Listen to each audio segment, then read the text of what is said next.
किसी गांव में एक सेठ सेठानी रहा करते थे। सेठ भगवान गणेश जी का बहुत बड़ा भक्त था और सदैव उनकी पूजा करता था। वो कभी भी कोई भी काम करने से पहले भगवान को याद करना कभी नहीं भूलता था। एक बार भगवान गणेश जी रूप बदलकर सेठ के खेतों से गुजर रहे थे। बहुत भूख लगी है, कुछ खा लेता हूँ। ये तो उसी सेठ का खेत है जो नियमित मेरी पूजा करता है। भूख बहुत जोरों की लगी है, गेहूं के कुछ दाने तोड़कर खा लेता हूँ।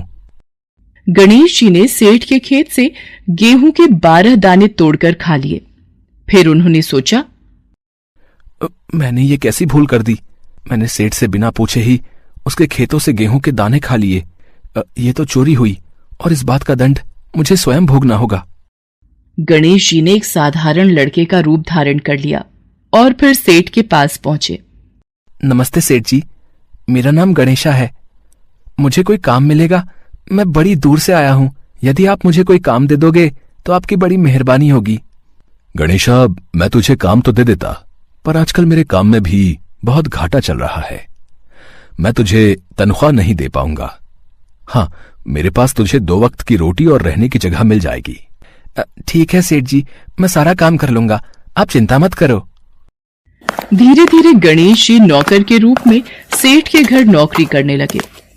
वो घर और दुकान का सारा काम संभाल लेते थे, जिससे सेठ बहुत खुश था। एक दिन सेठानी जब शौच से निवृत्त होकर अपने हाथ राख से धो रही थी तो नौकर बने गणेश जी ने सेठानी को टोका। सेठानी जी, जब तक हम अपने हाथों को मिट्टी से नहीं धो लेते तब तक वो स्वच्छ नहीं होते। इसलिए आप अपने हाथों को राख की जगह मिट्टी से धोया करिए। तू एक नौकर होकर मुझे समझाएगा? तेरी हिम्मत कैसे हुई? मैं अभी तेरी शिकायत सेठ जी से करती हूँ। सुनो जी, मैं जब शौच से निपट कर आई और अपने हाथ राख से धोने लगी तो गणेशा ने मुझसे कहा कि मैं अपने हाथों को मिट्टी से धोया करूं। क्या ये बात सही है? गणेशा, बात तो तू सही कह रहा है। जब तक मिट्टी से हाथ नहीं धो लेते तब तक हाथ स्वच्छ नहीं होते। ये गणेशा तो बहुत समझदारी की बातें करता है, हमारा भला सोचता है। सुनो जी, कल मुझे गंगा स्नान के लिए जाना है, तुम चलोगे साथ? कल्याणी, तुम एक काम करो, कल गणेशा के साथ ही चली जाना। मुझे दुकान पर काम है। आप चिंता मत करो, मैं सेठानी जी का पूरा ध्यान रखूंगा और अच्छे से गंगा स्नान करवाऊंगा। अगले दिन सेठानी गणेशा के साथ गंगा घाट पहुंचती है। सेठानी गंगा के किनारे पर ही बैठकर स्नान कर रही थी। गणेश जी वहां गए और सेठानी जी को बीच गंगा में ले जाकर डुबकी लगाकर वापस किनारे पर ले आए। इस पर सेठानी जी बहुत गुस्सा हुई। उन्होंने गणेशा से कहा, गणेशा, ये तुमने क्या किया? मैं किनारे पर बैठकर ही स्नान करना चाहती थी, मुझे डुबकी नहीं लगानी थी। सेठानी जी, जब तक गंगा स्नान में गंगा जी में डुबकी ना लगाई जाए तब तक मोक्ष की प्राप्ति नहीं होती। गंगा स्नान तो डुबकी लगाकर ही पूर्ण होता है। मुझे ज्यादा समझाने की जरूरत नहीं है। सेठानी घर जाकर ये बात सेठ को बताती है। गणेशा, तुमने ऐसा क्यों किया? सेठ जी, आप ही बताइए, जब तक हम गंगा में डुबकी नहीं लगा लेते तब तक स्नान पूर्ण नहीं होता। मैं सही कह रहा हूं ना? अब किनारे पर बैठकर स्नान करने का क्या फायदा? ये गणेशा तो बड़ी बुद्धिमानी की बातें करता है, हमारे बारे में कितना अच्छा सोचता है। गणेशा इसी तरह सेठ के सारे काम करने लगा था। गणेशा के आ जाने से अब सेठ जी का व्यापार भी अच्छा हो चला था। एक दिन सेठ ने घर में एक पूजा का आयोजन किया और सेठानी जी को बुलाने के लिए गणेशा से कहा, गणेशा, जाओ जाकर सेठानी को बुला लाओ, पूजा का समय हो रहा है, हमें मंदिर निकलना है। ठीक है सेठ जी, मैं अभी सेठानी जी को बुलाकर लाता हूं। गणेशा सेठानी को बुलाने चला जाता है। अरे सेठानी जी, आपने ये काली साड़ी क्यों पहनी हुई है? आप पूजा में काली साड़ी ना पहनकर लाल रंग की साड़ी पहन लो। पूजा में लाल रंग शुभ माना जाता है। मैं काली साड़ी ही पहनूंगी। अब मैं कपड़े बदल चुकी हूं, मैं दोबारा तैयार नहीं होंगी। और तुम मुझे इस तरह से उपदेश देने वाले होते कौन हो? मैं अभी सेठ जी से जाकर तुम्हारी शिकायत करती हूं। सेठानी सेठ के पास जाती है और सारी बात बताती है। ये बातें हमें याद नहीं रहती। गणेशा ठीक ही कह रहा है। पूजा कार्य में लाल रंग सचमुच शुभ माना जाता है। एक काम करो, तुम लाल रंग की ही साड़ी पहनाओ। ये गणेशा तो हर वक्त हमारी अच्छाई के बारे में ही सोचता है, वरना कौन आजकल किसी की भलाई सोचेगा। ऐसे ही दिन बीत रहे थे। एक दिन सेठ ने घर में गणेश पूजन का आयोजन किया हुआ था। गणेशा मूर्ति के स्थान पर बैठ जाता है। ये देखकर सेठ को गुस्सा आ जाता है। गणेशा, ये कहां की समझदारी है? मैं तो समझता था तुम बहुत समझदार हो, बड़ी बड़ी ज्ञान की बातें करते हो, और खुद ही अज्ञानी बनकर उस स्थान पर बैठ गए हो जहां गणेश जी की मूर्ति का स्थान है। अच्छा, फिर तो मैं बिल्कुल सही स्थान पर बैठा हूं। देखते ही देखते गणेशा भगवान गणेश के रूप में आ जाते हैं। प्रभु, आप स्वयं एक नौकर के रूप में? हमसे बहुत बड़ी भूल हो गई प्रभु, हम आपको पहचान नहीं पाए, हमें क्षमा कर दो भगवान। हे प्रभु, मैंने ना जाने आपको नौकर समझकर कितना कुछ कह दिया, मुझे क्षमा कर दो प्रभु। तुम दोनों व्यर्थ ही परेशान हो रहे हो। मैं तो स्वयं तुम्हारे घर में नौकर बनकर आया था। मैंने तुम्हारे खेत से गेहूं के 12 दाने चुराकर खा लिए थे, इसीलिए मैं उसका ऋण चुकाने तुम्हारे घर नौकर बनकर आया था। मेरा आशीर्वाद सदैव तुम पर बना रहेगा। तुम्हारे घर में धन, वैभव, समृद्धि की कभी भी कमी नहीं होगी। इतना कहकर भगवान गणेश अंतर्ध्यान हो जाते हैं। उस दिन के बाद से सेठ सेठानी के घर में खुशियों के भंडार भरे रहते हैं।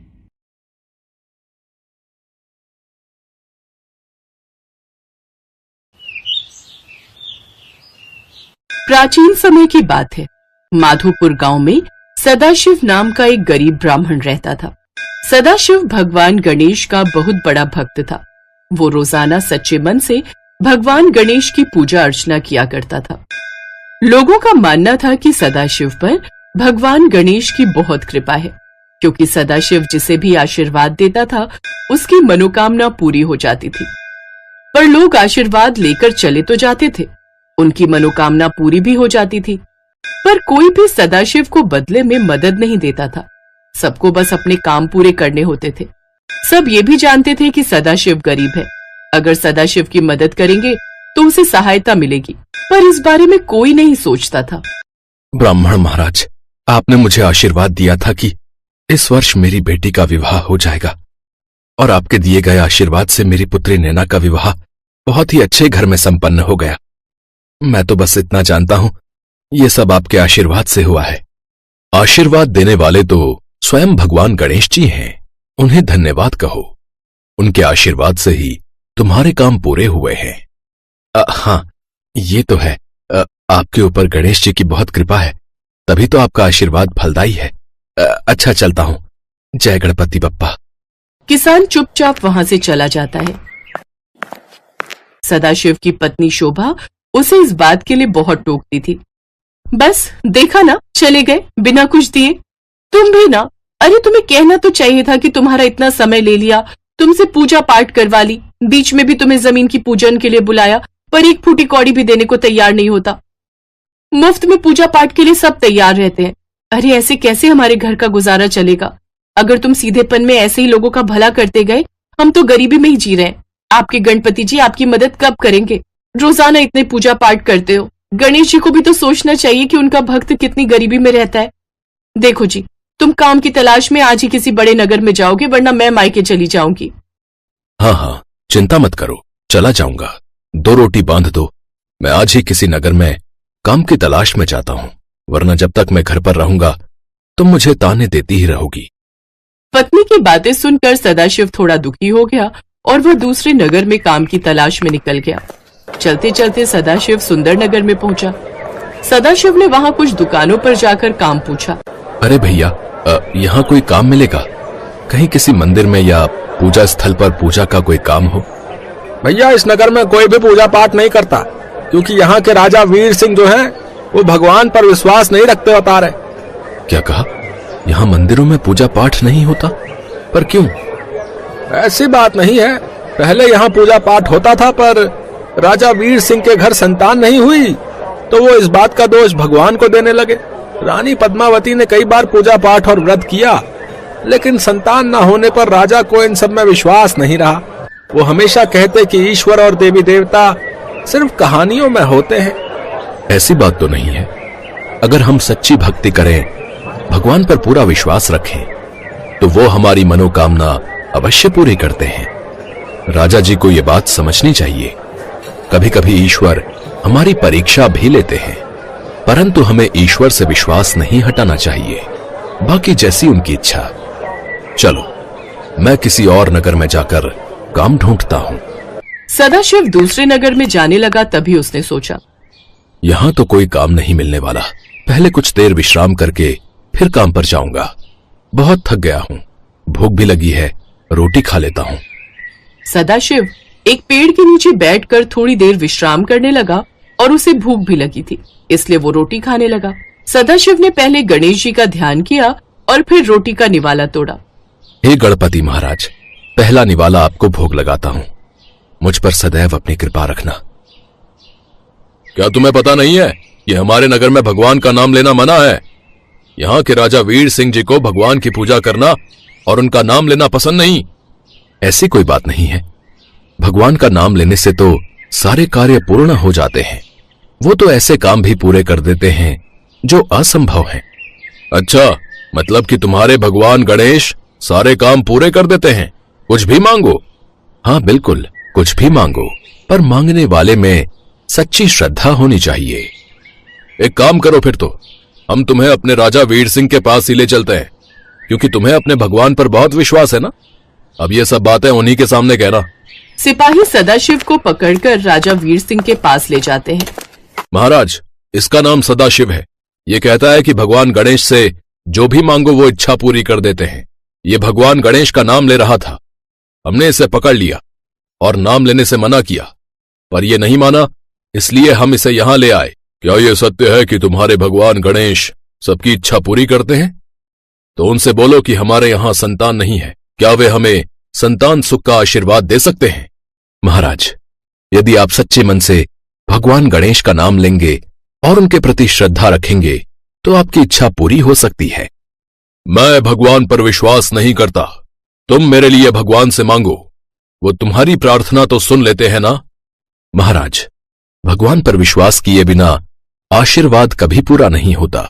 भगवान गणेश को सच्चे मन से पुकारोगे तो आपकी मनोकामना अवश्य पूरी हो जाएगी। मैं तुम्हारी बातों में नहीं आने वाला। तुम जानबूझकर मुझे अपनी झूठी बातों में फंसा रहे हो ताकि मैं अपना सिर तुम्हारे भगवान के सामने झुका दूं। तुम अपने आप को भगवान गणेश के सच्चे भक्त कहते हो। एक बार अपने भगवान को बोलो कि वो यहां नगर में इसी क्षण बारिश करके दिखाएं, तब मैं उनकी शक्ति को मानूंगा। महाराज, मैं कोई जादूगर नहीं हूं। मैं तो केवल प्रार्थना कर सकता हूं। क्यों घबरा गए? क्योंकि मैं जानता हूं तुम्हारे कहने से तुम्हारे गणेश जी यहां बारिश नहीं कर सकते। तुम्हारी भक्ति झूठी है। तुम झूठ ही भगवान गणेश का नाम लेते हो और लोगों में झूठा प्रचार करते हो। मेरी मानो तो अब से तुम भी भगवान का नाम लेना छोड़ दो। नहीं महाराज, मेरी भक्ति झूठी नहीं है। मैं मृत्यु को प्राप्त हो जाऊंगा, परंतु आखिरी सांस तक मेरे मुख पर भगवान गणेश का ही नाम रहेगा। हे गणपति महाराज, यदि मेरी भक्ति सच्ची है तो आप इसी क्षण बारिश कर देंगे।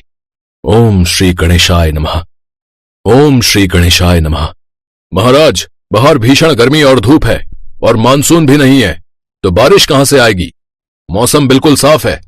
सदाशिव आंखें बंद करके हाथ जोड़कर भगवान गणेश की स्तुति करता है। अचानक आसमान में काले बादल छा जाते हैं, बिजली कड़कने लगती है, सब घबरा जाते हैं। कुछ ही देर बाद बहुत तेज मूसलाधार बारिश होने लगती है। सब नगरवासी खुशी से झूम उठते हैं कि उनको इतनी गर्मी में बारिश के आने से राहत मिल गई। राजा वीर सिंह भी भगवान गणेश की शक्ति को और सदाशिव की भक्ति को उस दिन पहचान जाता है।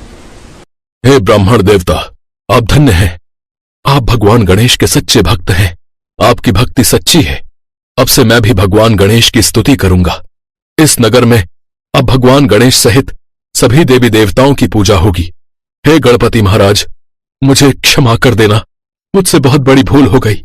मैं आपकी शक्ति को पहचान नहीं पाया प्रभु, पर सदाशिव ने मेरी आंखें खोल दी, मुझे नास्तिक से आस्तिक बना दिया। हे गणेश भगवान, मेरी प्रार्थना सुनिए, मुझ पर कृपा कीजिए। मेरे घर भी बच्चे की किलकारी गूंजे, मैं बस यही प्रार्थना करता हूं। महाराज, भगवान गणेश अपने भक्तों की पुकार जरूर सुनते हैं। देखना, वो आपकी इच्छा अवश्य पूरी करेंगे। हे गणपति भगवान, हमारी प्रार्थना स्वीकार कीजिए। आज महाराज भी आपको सच्चे मन से याद कर रहे हैं। आपका बहुत बहुत धन्यवाद ब्राह्मण देवता, आपने हमारे जीवन में खुशियां ला दी। महारानी, ये सब तो भगवान गणेश की कृपा है। उन्हीं के आशीर्वाद से अब आपके जीवन में खुशियों के दिन आएंगे। महाराज, अब मुझे आज्ञा दीजिए, मुझे काम की तलाश में किसी और नगर में जाना है। नहीं नहीं ब्राह्मण देवता, अब आपको कहीं जाने की आवश्यकता नहीं है। अब आप हमारे नगर में ही रहेंगे। मेरे महल के मंदिर की देखभाल अब से आप ही करेंगे। आप अपने परिवार को भी यहीं बुला लीजिए। अब मैं आपको कहीं नहीं जाने दूंगा। राजा की बातें सुनकर सदाशिव बहुत खुश होता है और मन ही मन भगवान गणेश को धन्यवाद कहता है। सदाशिव की गणेश भक्ति जीत गई। राजा के महल में बने मंदिर में अब सदाशिव सेवा करने लगा। सदाशिव अपनी पत्नी और बच्चों को भी वहीं ले आया और भगवान गणेश के आशीर्वाद से उसके जीवन में भी खुशियां आ गई। कुछ समय बाद रानी पद्मावती मां बनी। राजा की खुशी का ठिकाना नहीं था।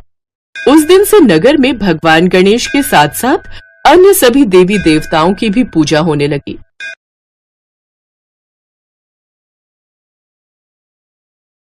एक समय की बात है, किसी गांव में सरला नाम की एक बूढ़ी औरत रहती थी। सरला भगवान गणेश जी की बहुत पूजा करती थी। सरला के 2 बेटे थे। दोनों ही अपने अपने घर में खुश थे। सरला की बस एक ही इच्छा थी कि उसे मरने से पहले एक बार भगवान गणेश के दर्शन हो जाएं।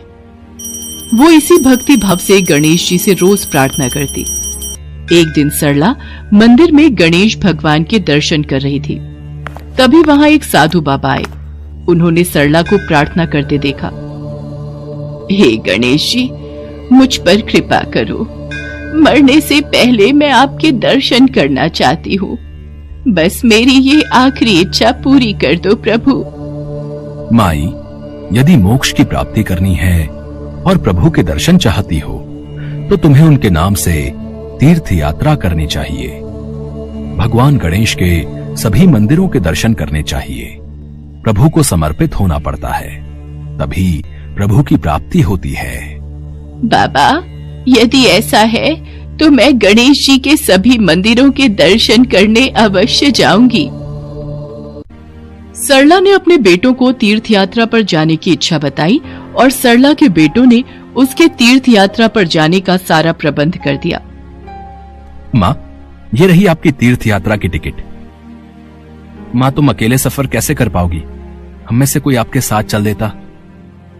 नहीं मेरे बच्चों, तुम यहाँ रहकर अपना परिवार और घर गृहस्थी संभालो।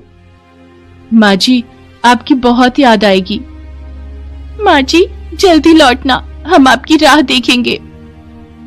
सरला अपने बच्चों से इस प्रकार गले मिलकर गई जैसे वो वापस कभी न लौटने वाली हो। सरला देश के प्रसिद्ध गणेश मंदिरों के दर्शन करती और गणेश जी के नाम का जाप करती रहती। ओम श्री गणेशाय नमः, ओम श्री गणेशाय नमः, ओम श्री गणेशाय नमः। ऐसे ही शहर शहर मंदिर मंदिर घूमते हुए एक दिन सरला गणेश मंदिर के दर्शनों के लिए प्रतीक्षा में थी। बारिश भी उस दिन तेज थी। वो मंदिर के बाहर एक धर्मशाला में रुक गई। वहीं उसकी मुलाकात 2 और महिलाओं से हुई जो उसी की तरह बूढ़ी थी। बहन, बस अब तो कल सुबह ये बारिश रुक जाए, भगवान गणेश के दर्शन अच्छे से हो जाएं। पर बारिश है कि रुकने का नाम ही नहीं ले रही। थोड़ा मौसम ठंडा हो गया है, कंबल निकाल लेती हूँ। बहन रुको, मैं भी जरा अपनी चादर बैग में से निकाल लूं। देखो, मेरी तीर्थ यात्रा के लिए बेटा बहू ने ओढ़ने की नई चादर खरीद कर दी थी। बड़ी महंगी चादर खरीद कर लाए थे वो। सरला उन दोनों की बातें सुन रही थी। वो दोनों बूढ़ी औरतें घर परिवार की बातें कर रही थी और सरला भगवान गणेश के नाम का पाठ कर रही थी। गणेश जी ये सब अपनी दिव्य दृष्टि से देख रहे थे। वो उन तीनों की परीक्षा लेने के लिए एक भिखारी के रूप में उनके सामने प्रकट हुए। बारिश में मेरे सारे कपड़े भीग गए हैं। माई, कुछ ओढ़ने को दे दो, बहुत ठंड लग रही है। मुझे कोई अपना कंबल या चादर दे दो। ये भिखारी कहीं मेरा ही कंबल ना मांग ले। गहरी नींद में सोने का नाटक करती हूँ। मेरी चादर बिल्कुल नहीं है। अगर इस भिखारी ने मुझसे मेरी चादर मांग ली तो मैं क्या ओढ़ूंगी? वैसे भी मेरी ये चादर नहीं है। अभी तो ना जाने कितने साल और इस चादर का इस्तेमाल करूंगी। ना ना ना, मैं तो अपनी चादर इस भिखारी को नहीं दूंगी। मैं भी सोने का नाटक करती हूँ, नहीं तो मेरी नई चादर हाथ से छिन जाएगी। सरला ने देखा भिखारी ठंड से ठिठुर रहा है। वो भिखारी से बोली, बाबा चिंता मत करो, मेरे पास ये स्वेटर है, मैं इसे पहन लूंगी। आप मेरा कंबल ले जाओ। वैसे भी मेरा यहाँ आखिरी दिन है, कल की कल देखी जाएगी। ये लो बाबा, कंबल ओढ़ लो। जैसे ही सरला ने साधु को कंबल दिया, साधु रूप में भगवान गणेश उसके सामने प्रकट हो गए। प्रभु, आपके दर्शन करके मैं धन्य हो गई। सरला, मैं तुम्हारी भक्ति से बहुत प्रसन्न हूँ। तुम मेरी परीक्षा में सफल हुई हो। मांगो, तुम्हें क्या चाहिए? मैं तो बस आपके दर्शन करना चाहती थी और मेरी कोई इच्छा नहीं है। मुझे अपने चरणों में स्थान दीजिए प्रभु। सरला ने भगवान गणेश के चरण छुए और उसके प्राण पखेरु उड़ गए। सरला को लेने के लिए स्वर्ग से विमान आया, जिसमें उसकी आत्मा भगवान गणेश के साथ स्वर्ग लोक चली गई। अगले दिन उन दोनों औरतों ने सरला को जगाने की बहुत कोशिश की, पर सरला तो प्रभु गणेश में विलीन हो चुकी थी। उसका नश्वर शरीर ही धरती पर रह गया था। उसकी आत्मा को मोक्ष मिल गया था। आसपास के लोगों ने देखा, सबने यही कहा, सरला तो भगवान के द्वार चली गई है। वो दोनों औरतें मंदिर में दर्शन करके अपने अपने घरों को लौट गई। सरला के बेटा बहू ने सरला का अंतिम संस्कार किया। वो जानते थे उनकी मां की आत्मा को भगवान गणेश ने मोक्ष प्रदान किया है।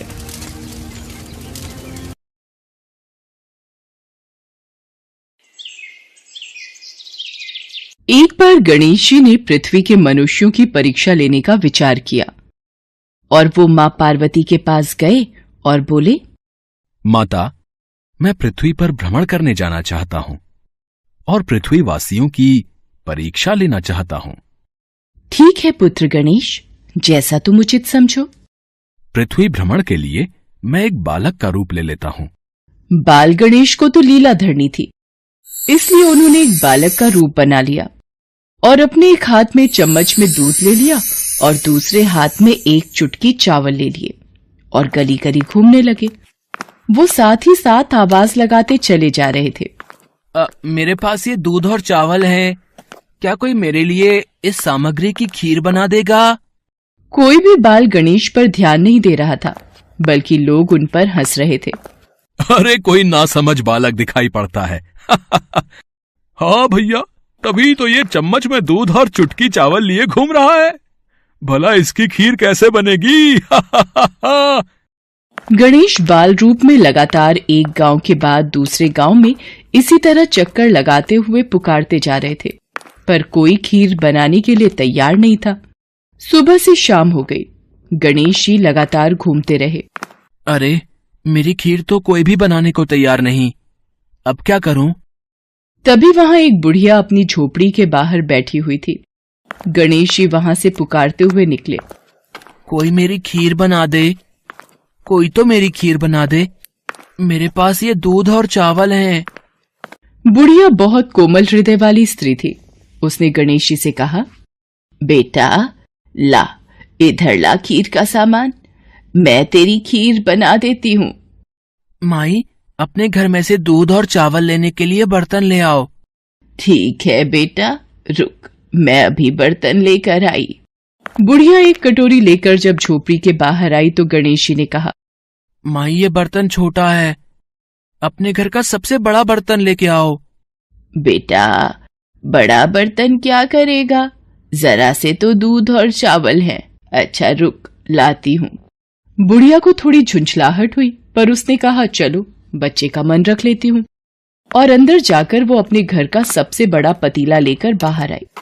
गणेश जी ने चम्मच से दूध पतीली में उड़ेलना शुरू किया। तब बुढ़िया के आश्चर्य की सीमा न रही। ये क्या चमत्कार है प्रभु, कुछ समझ नहीं आ रहा।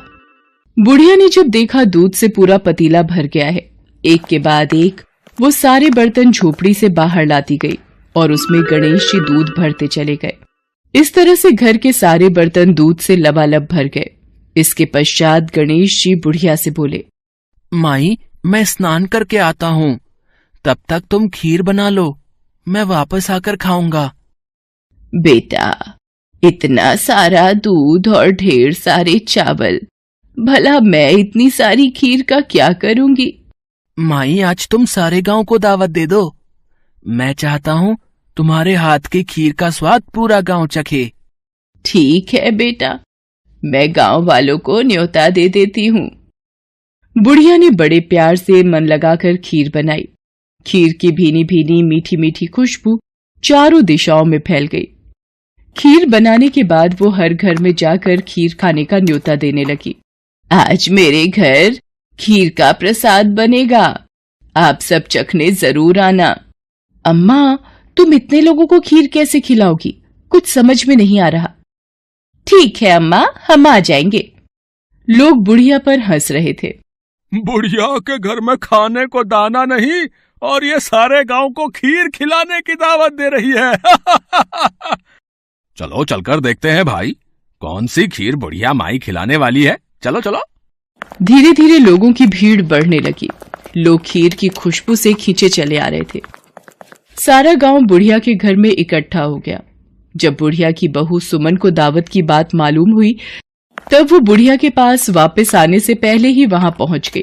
उसने खीर से भरे पतीलों को जब देखा तो उसके मुंह में पानी आ गया। ये माँ जी ने इतनी सारी खीर आखिर बनाई कैसे? पर अभी तो खीर की खुशबू इतनी अच्छी लग रही है कि कुछ और सोचने की जगह मन कर रहा है बस जल्दी से इस खीर को खा लूं। बहुत जोरों की भूख भी लगी है। खीर को देखकर सुमन के मुंह में पानी भर आया। एक कटोरी में खीर निकालकर वो दरवाजे के पीछे बैठकर खाने की तैयारी करने लगी। इसी बीच खीर कटोरी में डालते हुए कुछ बूंदें नीचे गिर गई और गणपति जी को भोग लग गया। वो प्रसन्न हो गए। अब पूरे गांव को खाने की दावत देकर बुढ़िया वापस अपने घर आई तो उसने देखा, अरे बेटा, तू आ गया स्नान करके, खीर तैयार है। चल बेटा, मैं तुझे गरम गरम खीर परोस देती हूँ। माई, भोग तो लग चुका है। तुम्हारी बहू ने मुझे खीर का भोग दे दिया। मेरा पेट पूरी तरह से भर गया है। मैं तृप्त हूँ। अब तू खा, अपने परिवार और सारे गांव वालों को खीर खिला।